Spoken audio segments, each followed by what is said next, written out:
What's up, everybody, and welcome to another episode of the Bubba Speed Career Mode in MotoGP 20. And it is time for us to head over to the Republic of San Marino, which is a place that I have visited before. I've mentioned that many a time. It is an absolutely gorgeous place, and I do have to say that their track is definitely developing.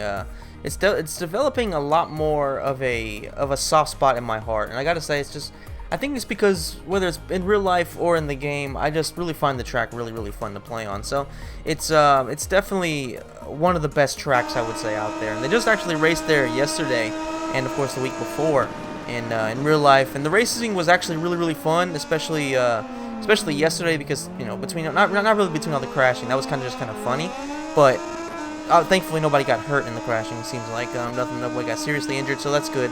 But it was just like, it was a really interesting race, because obviously Bagnaia was looking amazing up front, then he crashed out, and then, it was just a really fun race. And the week before, it was also fun. It was just interesting to see how, in the span of 1 week, pretty much everybody that was good the week before went to shit. And it's like, it's just really weird, but overall, really fun track. And I keep on saying really, but it was a really fun time. So I'm excited. I'm excited about this race right here, because I don't know, I just feel like this is another one where we can get a bit of points. And obviously, after the disaster that was Silverstone, we really need to get ourselves back up front and get ourselves winning some races, so we can keep a bit of distance between us and Marcel Schröder. And obviously, it's unfortunate, but Luca Marini, he really lost a lot of points over the last couple of weekends in the game. So we just have to make sure that we do our thing. It's unfortunate because I was looking forward to a great battle. And of course, if there's two guys chasing you down, that's a lot more interesting than a shooter just kind of having a great race and then blowing it the next one. You know what I mean? So it's like there's a lot more to it. But I definitely feel like once we get to MotoGP, it's gonna be a lot more difficult, and it's gonna make things a lot more interesting as well. Because I don't really think we're gonna have an easy time like we're having in Moto2, just because I don't think it's gonna be as easy for me on the bike. Because the bike on Moto2 is perfect for my style, as we do actually qualify on pole by over a second. That's huge, like over a second faster than Marcel Schröder. So we definitely have to be the favorites in this race. There's no doubt about that. And I definitely believe that, like, if we win this race, then we should be set. Because after this, if I'm not mistaken, there's Aragon. I think I made a mistake in the last video where I said that we were going to go into Thailand. That was stupid of me, but because we still have to finish the European tracks, it makes no sense to go to Australasia if we haven't finished the European side of things. So obviously, going to the first turn here, it really is important, at least in my opinion, to go a little bit wide, because people will go flying into you, especially like I said, on the first lap. It's really important on this particular track, and I'm not going to be too worried about it if we do lose first position early. It's just a matter of getting to the second or third sectors of the track where there is a little bit more room. But if we can finish this first sector in the lead, then there should be no reason why we can't just go on to dominate. Obviously, they got the Navarro right here. Oh, he crashed out too. That's not me, man. That's not my fault. Fuck you, Navarro. So it is what it is. Second place. There's a little bit of a gap between us and second. So now we can really start to push and just keep ourselves up front. And there's really no reason why we should lose this. We're so much faster than everybody else.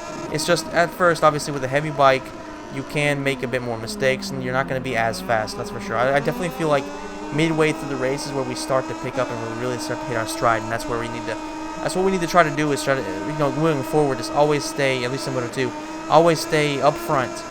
Hope if possible first, obviously, but if not, keep ourselves as close as possible up until mid-race, and that's where we really have to really start to go and try to catch, try to get either pull away or gain as much as possible and try to have the best race possible. We have a 1.43 gap over Di Gianantonio already, which is definitely a nice lead to have, as Marini is in the middle of a battle back there. He's pretty far back there, to be honest, though.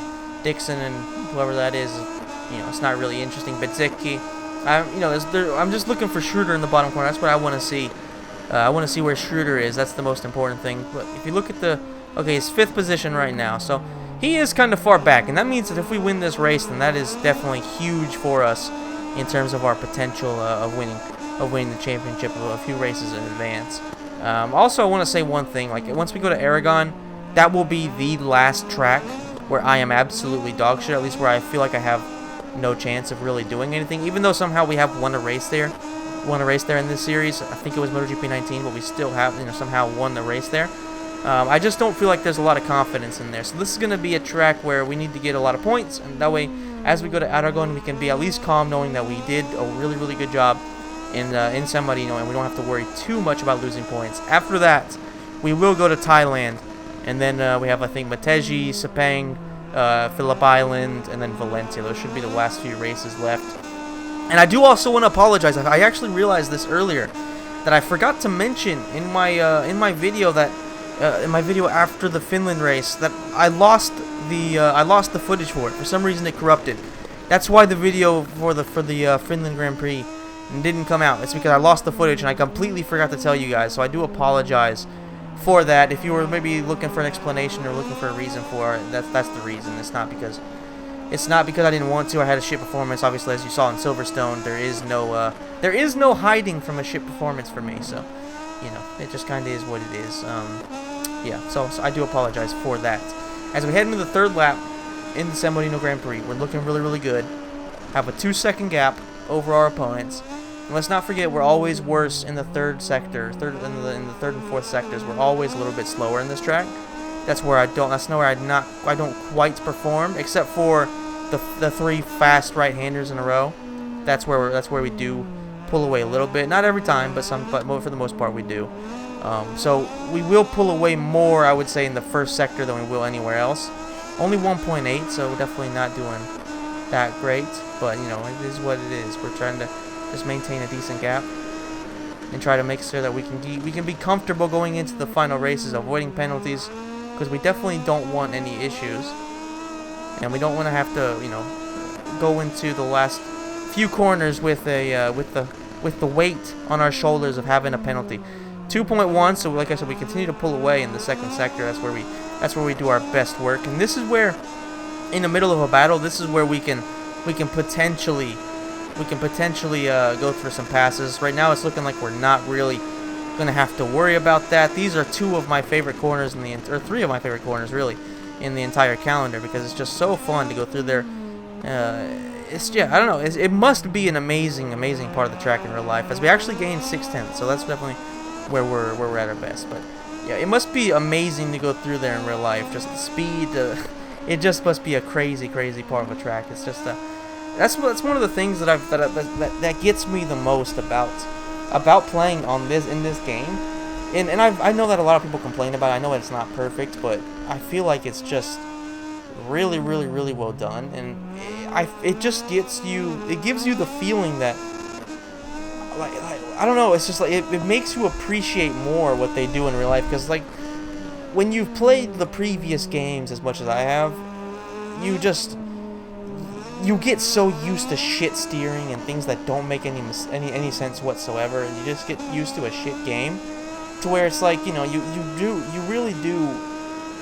How can I put it? Because it's kind of the same thing with FIFA. It's like you kind of get annoyed of it, and it's kind of like, you know, it can kind of take away of the fun. Whereas in this, it makes everything so much better, and it makes me even more enthusiastic in a way to watch the races on the weekend, because I watch them regardless. But if I'm enjoying the game, for some reason, it makes me enjoy the races themselves more too. I don't know exactly what it is. Maybe it's just because it's like a more of a feel-good effect towards the sport in general. But yeah, that's just kind of how it is. And FIFA, like the same thing. I think FIFA just pisses me off so much that especially because I play during the winter, I play it more during the weekend. So obviously I'm watching football matches when I'm pissed off from FIFA. So I guess I tend to get more pissed off watching sports because of FIFA. And a lot of times with the old MotoGP games, it was like that too. Because yes, you would win, etc. It's like, oh, it's, you know, I'm the champion, all that stuff. But it's like the game itself wasn't fun, and I don't know, that really does have a major effect on me for some reason. I don't know exactly why, but it is just how it is. As we have a 4.5 second gap, so we're just having a really good race. I haven't really made any mistakes. I mean, we haven't been perfect. Like right there, obviously we ran a bit wide, but for the most part, we've done pretty well. So we're definitely doing a pretty decent job of competing well in this race. I would say, like, there's really nobody that's been able to do anything anywhere near as good as us. So, and yes, I get, like, that we definitely need to up the difficulty when we get the MotoGP, but as of right now, like I said, I feel like, you know, there are a lot of races where it's not this easy. It's just San Marino is a track where I really feel confident. That might be a penalty there. All right, a lot of times if you go too wide, they'll actually give you a penalty, like even in a situation like that where you lose time. So I'm kind of happy that we didn't get one there. Could be the same situation there. Luckily, they're not giving any, so I guess that's a good thing. Maybe it depends on just kind of like where you cut. I don't know, it's like some weird little sensors. Like even when we saw Quartararo yesterday get penalized, he lost 3 seconds, and yeah, that really cost him a lot. Obviously, he would have been up top on the leaderboards, but unfortunately for him, he is not. But I do believe he's probably the favorite anyway. There we go. We got a penalty. There we go. Shocker. All right, it's not even something that can piss you off, because it's just something that happens to me every single race. At this point, it's just penalty Bubba. There is no denying it. But we do head into the last lap of the race with a nice gap. I would say probably around 5 seconds, maybe more actually. Only a 38.5, so not a good lap, honestly. 5 seconds, okay. So we just have to make sure that we get through the lap without making any dumb mistakes, without crashing, most importantly. Because even if we go run like really wide or something like that, we should be fine. It's just a matter of not crashing. Obviously, going in the grass and doing an endo is definitely not the best thing to do for your chances of winning a race, as Hector Garzo crashes. Really almost blew it right there. That would have been really frustrating. An entire race up front, dominating, and then you blow it like that. 4.844, so even with that huge mistake, they didn't really gain much of anything. They gained less than a tenth, so we're still looking good right now.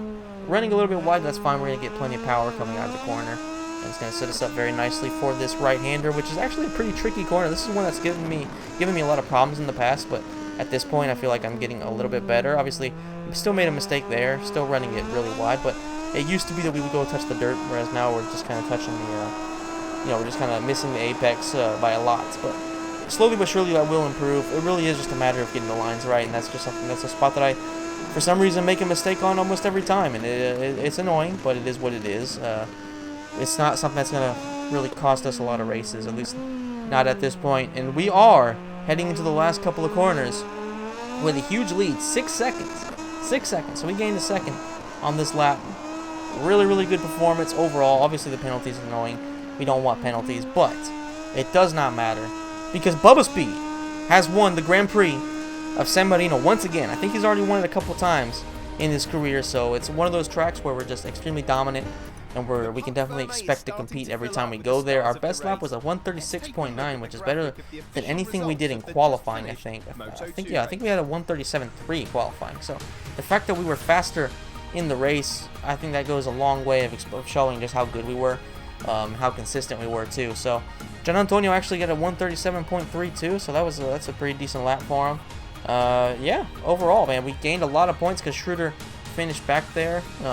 So we do extend our lead by quite a bit, and we're looking really good going into Aragon. Obviously, Aragon, like I said, is a track where I'm not that confident in, and I would be honest with you guys, like a top 10 finish in Aragon would more or less be something I would be okay with. I'm like, that's how bad I am at that track. It's kind of like it's almost like a Silverstone level track for torture-wise for me. It's maybe not quite, because I do expect to at least get some points in Aragon, whereas in Silverstone I expect to get nothing.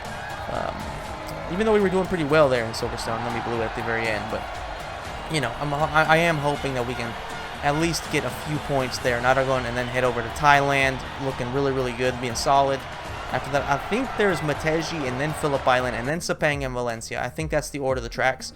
And yeah, I'm looking forward to it. I hope you guys are as well. So thank you so much for watching this video. If you enjoyed it, please hit the like button, subscribe to the channel, hit the notification bell, and let me know in the comments if you believe that we're gonna win this race with, win this championship with multiple races in advance. And let me know how excited you are as well to see us going into a track where, much like Silverstone, we can struggle. So thank you so much, guys, for watching, and I'll see you in the next video.